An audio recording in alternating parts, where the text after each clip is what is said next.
Olá, está no ar mais uma edição do Link CNJ. Aqui você acompanha assuntos da justiça que impactam o seu dia a dia em reportagens e conversas exclusivas com personalidades do mundo jurídico. E hoje vamos falar das novas regras para o pagamento de precatórios, aqueles títulos que representam dívidas da União, dos estados e dos municípios com pessoas físicas e empresas e que já passaram por decisão final da Justiça. Houve mudanças na correção dos precatórios e no prazo para que os tribunais comuniquem a existência do título aos governos e prefeituras. O mapa anual dos precatórios, organizado pelo CNJ, mostra que juntos, União, estados e municípios deviam, em 2019, 183 bilhões de reais. Em 2021, a dívida pulou para 225 bilhões. A União sozinha responde por quase 25% do total. Estados e municípios são responsáveis pelo restante.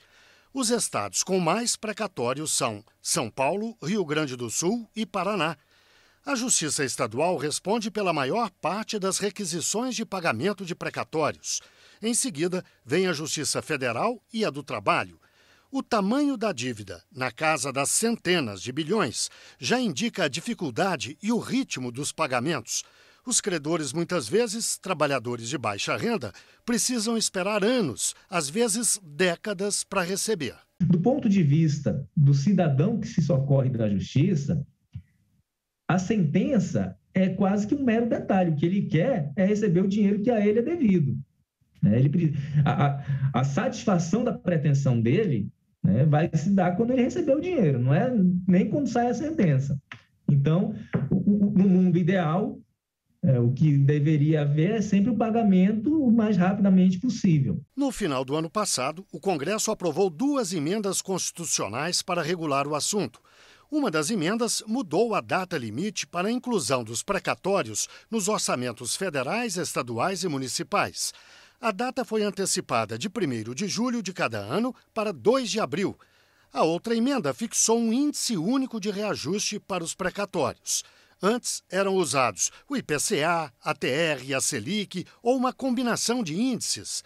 Agora só vale a Selic, a chamada taxa básica de juros fixada pelo Copom, o Comitê de Política Monetária do Banco Central. Mas a Selic não pode ser aplicada para casos anteriores a 9 de dezembro do ano passado. Para cobrir esta lacuna, o CNJ editou uma resolução que estabelece como referência o IPCAE, Índice de Preços ao Consumidor Amplo Especial. Quando você aplica a taxa Selic, você está aplicando uma taxa que tem correção monetária e juros.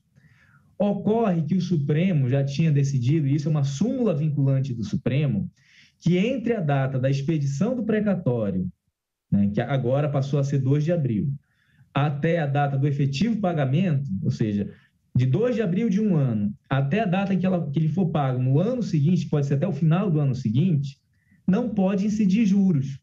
E não pode incidir porque aí não há mora, não há um débito em aberto. Está simplesmente sendo cumprido o prazo que a Constituição estabelece. Se eu não posso fazer incidir juros, o Conselho entendeu que não é possível aplicar a Selic nesse período, que é o período chamado de período de graça constitucional. Então, para que não ficasse sem nenhum tipo de correção durante esse período em que não é possível aplicar a Selic, porque a Selic tem juros, se optou aqui no âmbito do CNJ por aplicar o IPCAE, que é o índice mais utilizado para medir a inflação. Outros pontos das emendas constitucionais que tratam dos precatórios ainda são objeto de estudo de um grupo de trabalho do CNJ que deve apresentar propostas de regulamentação daqui a 2 meses. Os pontos falam, por exemplo, da ordem de preferência para pagamentos e da transformação de precatórios em títulos de crédito. Quando a gente fala de precatório, a gente está falando fundamentalmente de cidadania e de efetividade da jurisdição, de efetividade da justiça. E o trabalho que a gente está realizando agora no âmbito do Fórum Nacional de Precatórios e do grupo de trabalho que foi constituído para regulamentar essas emendas no âmbito do CNJ é um trabalho destinado fundamentalmente a garantir a efetividade da justiça. O que a gente quer é pegar a situação que foi colocada a partir das 2 emendas constitucionais, a 113 e 114, e conseguir regulamentar de forma que no menor espaço de tempo possível a gente consiga fazer valer a decisão judicial. E para falar sobre o assunto, eu converso agora online com Márcio Broto de Barros, integrante do Conselho Federal da Ordem dos Advogados do Brasil, e com o economista e professor licenciado da UNB, Newton Marques. Muito obrigado aos dois pela participação no programa. Eu começo com uma pergunta para o Márcio. Na reportagem, Márcio, a gente já introduziu a questão, deu alguns elementos que ajudam as pessoas a entender o tema, um tanto árido. Por isso mesmo, eu gostaria, já que ele é árido, que você nos ajudasse a entender, a aprofundar um pouco mais. Afinal, o que mudou na regra para o pagamento de precatórios? Como era antes, como ficou agora? Inicialmente, a primeira grande mudança foi com relação aos prazos para expedição do precatórios. Até antes do advento das emendas 112 e 113, as emendas constitucionais, as partes tinham até o dia 1º de julho para expedir precatórios que deveriam ser pagos até o final do exercício seguinte. Com o advento dessas emendas, esse prazo foi reduzido, ou seja, foi antecipado. As partes têm até o dia 2 de abril de cada ano para fazer a expedição desses precatórios, mas que não há garantia de que esses precatórios serão pagos até o final do exercício seguinte, considerando aí as mudanças e as limitações que foram colocadas para efeito de pagamento do valor total dos precatórios. Isso ocorre, de acordo com as emendas constitucionais, até 2026, ou seja, é possível que se chegue ao final de 2026 com um estoque enorme de valores a serem pagos e simplesmente se jogou, né, o problema para frente. Essas foram as principais modificações aí, a nosso ver. Newton, houve mudança também no índice de correção, não é isso? Especialmente para quem tem crédito junto ao INSS. O que acontece? O governo tenta fechar, né, o pagamento, né, porque ele se financia. O governo tem que se financiar para pagar esses precatórios. Então, ele capta dinheiro através da dívida pública. É uma forma, vamos dizer assim, mais fácil. O governo tem ou a dívida interna ou a dívida externa. A dívida interna é através de colocação de títulos públicos e a dívida externa, títulos públicos do exterior, só que aí tem variação cambial e etc. e tal. E é uma proporção menor. Então, a proporção maior é a dívida mobiliária interna. Então, se ele capta recursos para ir pagando a taxa Selic, ele quer também, na outra ponta, corrigir os precatórios para a taxa Selic, porque o diferencial vai ser a taxa de juros. E, Márcio, a Selic foi adotada como forma de correção pela emenda constitucional aprovada em dezembro do ano passado. Veio março deste ano e o CNJ editou uma resolução. Como é que isso aconteceu? O que foi que mudou exatamente? O CNJ alterou não apenas isso, mas ele criou também uma espécie de modulação. Ele veio através do artigo 21A da resolução 448, que alterou a 303, ele veio retroagir e criar uma situação para precatórios expedidos antes da emenda constitucional, ou seja, precatórios expedidos até novembro de 2021, coisa que não existe na própria emenda constitucional. Então, essas são algumas incongruências que a gente verificou, né? A própria OAB verificou isso na regulamentação do CNJ e nós estamos estudando como esse assunto vai ser levado para discussão no âmbito do Conselho da Justiça, do Conselho Nacional de Justiça. Como assim? O que o Conselho pode fazer? Que tipo de ações ele tomaria? Não, ele pode simplesmente adequar a resolução ao que consta efetivamente na emenda constitucional, porque a emenda simplesmente não faz diferenciação alguma em relação a precatórios expedidos antes e depois. O que o Conselho parece ter feito foi uma espécie de modulação, mas a modulação se faz, né, nos julgamentos, mas não na regulamentação de uma norma constitucional. Então, o Conselho pode ajustar essa resolução ao que está efetivamente no texto constitucional, que é simplesmente não diferenciar entre precatórios expedidos antes e precatórios expedidos depois da emenda. Newton, do ponto de vista de quem tem a receber, o que muda, o que seria diferente se prevalecer, por exemplo, a norma editada naquela resolução do CNJ ou se for alterado? O que muda para quem tem a receber?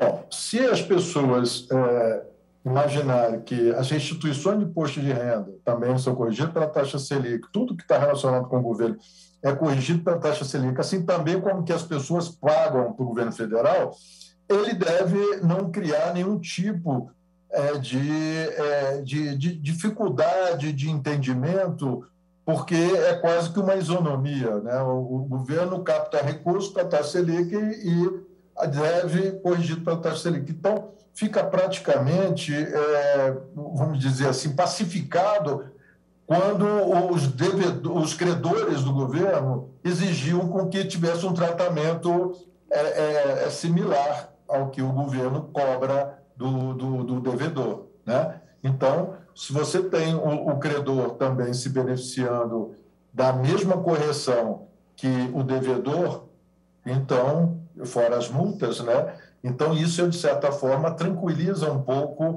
esse credor, né? Então, eu vejo dessa forma, né? Era uma exigência que muitos faziam, que todas as vezes o governo tinha um tratamento diferenciado para créditos e para débitos. E agora você tem um único fator de correção, que é a taxa Selic. Concordo com o Newton que, de fato, simplifica sob o ponto de vista da dívida pública, né, a adoção da Selic. Mas o fato, e isso é sustentado na ADI 7064, ajuizada aí pela Conselho Federal da Ordem e por outras entidades, instituições, o fato é que há decisões judiciais que têm formas de correção monetária e de juros diferentes da Selic, que muitas vezes são superiores. E essas decisões, elas transitaram em julgado. Então, uma emenda constitucional que vem simplesmente passar por cima do que foi transitado em julgado, ou seja, decidido pelo juízo, ela pode vir a prejudicar os credores em alguns casos. É que nem também, doutor Márcio, eu vejo aqui no Tribunal de Justiça do DF, tem um fator que corrige determinadas demandas judiciais, enfim, que não é necessariamente a taxa Selic, está acima, tem um fator que ele está acima da taxa Selic, entendeu? Porque quando você usa essa correção, uma das partes acaba tendo um problema de sofrer mais. Então, eu não sei como é que o senhor trata isso daí, mas sempre eu, como economista, eu sempre procuro, que é coisa do Banco Central, né, dos bancos. O banco capta recurso por um valor e empresta por um valor mais alto. Então, tem que ficar... Se por acaso você cria um descasamento, como foi o caso, por exemplo, do governo Sarney, aqueles fundos de compensação de variação salarial, o que dizia? As prestações da casa própria eram corrigidas pelo salário ou pela correção da poupança, o que fosse menor. E aquilo criava um descasamento. Tanto que criou uma chamada moeda podre, que foi justamente o FCVS. Né? Foi um crédito que aquilo ali o governo falou assim, devo, não nego, para quando puder. Então, tem essa visão. Agora, se já tem uma jurisprudência, já tem uma decisão, é claro que aí tem que ser respeitado isso daí. Agora, do ponto de vista econômico, eu sempre imagino que você tem que ter um tipo de compatibilização. Né? Isonomia, né? Isso, que capta é só nesse sentido. Do ponto de vista econômico até, Newton, vamos dimensionar isso aí. A Selic está em 11,75 ao ano. O outro índice que poderia corrigir, por exemplo, as dívidas, os créditos que as pessoas têm junto ao INSS, seriam na faixa de 7,1%, que é o do INPC-AE, o Índice Nacional de Preços ao Consumidor Amplo Especial, aquele que se baseia nos preços da indústria. 7,1 para 11,75 é uma diferença bastante significativa para quem tem crédito, não é? Isso na economia, o Plano Real, a gente poder voltar um pouco atrás, o Plano Real ele teve uma ideia brilhante. quando foi criada a correção monetária, era para evitar com que as pessoas que quisessem poupar falassem assim, eu não vou poupar porque eu já vou perder para a inflação. Então, a correção monetária foi instituída para justamente minimizar a perda dos poupadores. Senão, não incentivava lá em 64, não haveria incentivo à poupança. Aí, depois, com o passar do tempo, a inflação não podia ser controlada porque a correção monetária é como se corresse com a banana na ponta. Você não agarrava a banana, mas também você não deixava ela ficar mais próxima, ela podia ficar naquela distância, podia até te distanciar. Então, essa questão inercial foi resolvida com o Plano Real. Então, hoje, nós temos um multi-índices para corrigir, e isso traz esse problema, conforme você falou. Se você for ver o INPC, a metodologia é diferente do IPCA. Então, tem gente que tem financiamento na casa própria para a TJLP. Também é diferente da taxa Selic e é diferente da correção da poupança. Então, quando você tem multi-indicadores, multi-reajustadores de preços na economia, isso acaba tendo essa dificuldade. Por isso é que, se por acaso pudesse ter... Porque, por exemplo, taxa Selic é para a política monetária, não é para corrigir dívida. É um instrumento da política monetária, mas é utilizado para corrigir dívidas, para reajustar os valores que tem que ser que os credores têm. Então, tudo isso daí acaba trazendo essas dificuldades. O Brasil sempre foi um inventor dessa jabuticaba, que é uma multiplicidade de índices para reajustar tudo.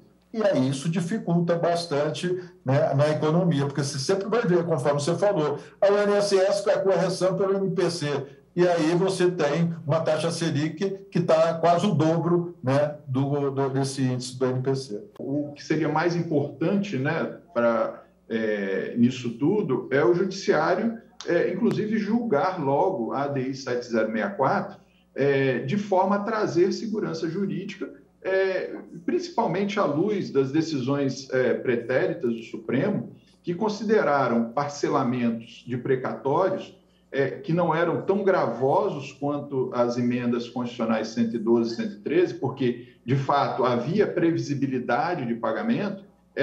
O que as emendas atuais fazem é simplesmente postergar esse pagamento para uma data em que você não sabe qual, e que vai jogar esse problema todo para 2026. Então, o que precisa é de uma atuação efetiva do Supremo, um julgamento, se possível, célere, para já trazer aí as claras a regra do jogo, que é justamente as decisões pretéritas do Supremo sobre esses calotes seguidos nos precatórios, e que acabam gerando esses questionamentos, como a questão dos índices.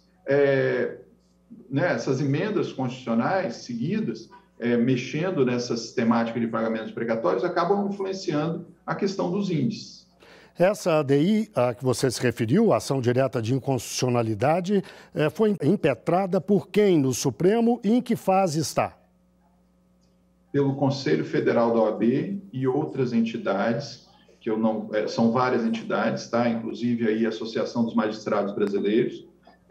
Ela foi distribuída para a ministra Rosa Weber, está conclusa para a decisão do pedido de liminar. E, Newton, quais as consequências práticas que a gente pode ter diante desses problemas todos?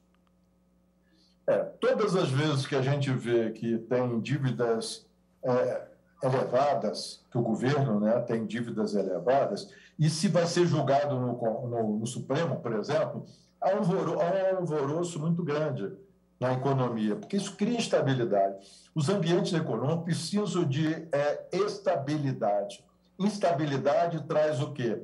Quando o governo manda um projeto, um projeto de lei de diretriz orçamentária para o Congresso para aprovar, ele tem que levar em consideração tudo, que depois vai virar uma peloa, né, um projeto de lei orçamentária, né, anual, que ele tem que levar em consideração tudo. E quando ele não consegue levar isso para o Congresso, o Congresso fica procurando ver de que forma que vai conseguir o recurso, porque todo orçamento fixa as despesas e estima as receitas. Que receita você tem que estimar com base naquelas despesas que você não sabe, que é uma despesa que tem debaixo do tapete enorme, que é o caso, por exemplo, dos precatórios e outras. Então, não se resolve. A dívida que tem de várias pessoas físicas e jurídicas junto ao INSS, é uma monstruosa essa dívida e não consegue ser recuperada. Isso traz uma instabilidade. E depois vai para julgamento do Supremo, então isso traz uma incerteza muito grande e problemas econômicos, porque os agentes econômicos trabalham com estabilidade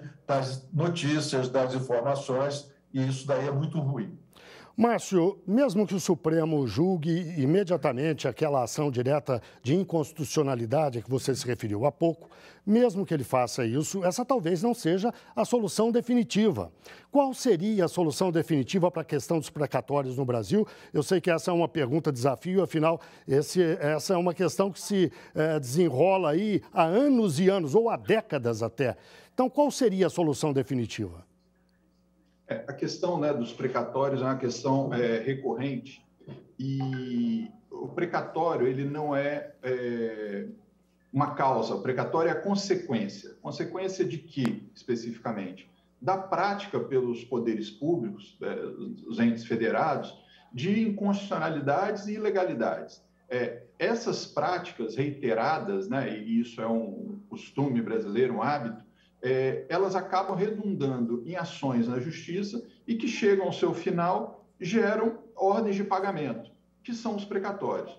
Então, o que precisa realmente é o poder público passar a respeitar a Constituição e as leis, de forma a não gerar esses questionamentos, seja por conta de tributos ilegais, inconstitucionais, aumentos de servidores públicos que não foram concedidos à época própria, vantagens, né, dos servidores públicos, e também no campo das desapropriações, né? Então, todas essas questões que são criadas pelo poder público acabam gerando ações judiciais que acabam desaguando nos precatórios. Então, a solução para isso realmente é o poder público respeitar a Constituição e as leis. Isso vai evitar a consequência, que no caso são os precatórios.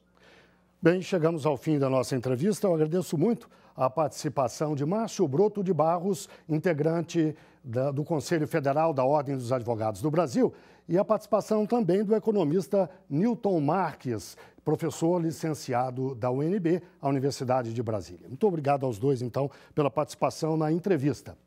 E agora o link CNJ dá notícias da Justiça. Vamos fazer um giro pelos estados e pelos tribunais do país.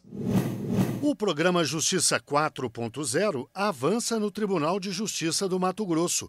Desde o dia 2 de maio, o juízo 100% digital funciona em todas as 89 unidades judiciárias do primeiro grau do estado.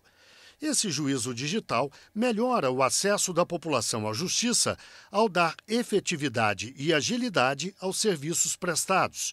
O cidadão pode usar a tecnologia de qualquer lugar do mundo sem precisar ir aos fóruns, já que todos os atos processuais são feitos exclusivamente pela internet. Isso inclui citações, intimações, audiências, atendimento das partes e sessões de julgamento. A Justiça Eleitoral e o CNJ preparam o cadastro biométrico e biográfico de pessoas presas na Paraíba. A iniciativa permite a identificação precisa do cidadão preso para o exercício de todos os direitos que ele tem. Os dados coletados serão incluídos e confrontados com as informações biométricas armazenadas pelo TSE, que detém o maior banco de dados biométrico das Américas. Até o fim do ano, todas as unidades prisionais do país deverão estar equipadas com kits de coleta biométrica fornecidos pelo CNJ por meio do programa Fazendo Justiça. Órgãos e entidades que aderiram ao Pacto Nacional pela Primeira Infância lançaram um portal que reúne 10 indicadores sociais sobre o tema. As informações já disponíveis tratam da mortalidade materna, baixo peso ao nascer, mortalidade na infância, esgotamento sanitário, cobertura das equipes de saúde da família, consultas pré-natal, partos cesáreos, mortalidade infantil, imunizações e crianças em creches. Dos 10 indicadores disponíveis no portal, nenhum índice brasileiro está no nível ideal. 3 são considerados muito ruins: mortalidade materna, partos cesáreos e crianças em creches. Os outros 7 estão em nível de atenção. Os indicadores apresentados no portal são importantes para a formulação de políticas públicas. É hora do CNJ nas redes. Vamos ver algumas das postagens que marcaram a semana nas redes sociais do CNJ. Olá, pessoal! Recentemente, a Lei de Execução Penal foi alterada para dar proteção especial às mulheres encarceradas que estão gestantes ou no puerpério, garantindo que não sofram violência obstétrica. A norma prevê ainda a obrigação do poder público de promover a assistência integral à saúde da gestante, da puérpera e do recém-nascido. Essa alteração, inclusive, está de acordo com as regras de Bangkok da ONU, que trazem diretrizes para o tratamento das mulheres em cárcere e já foram traduzidas para o português pelo CNJ. Mais informações nas redes sociais. Mudando de assunto, na última semana relembramos um importante tema, a alienação parental. Você sabe o que pode ser considerado alienação?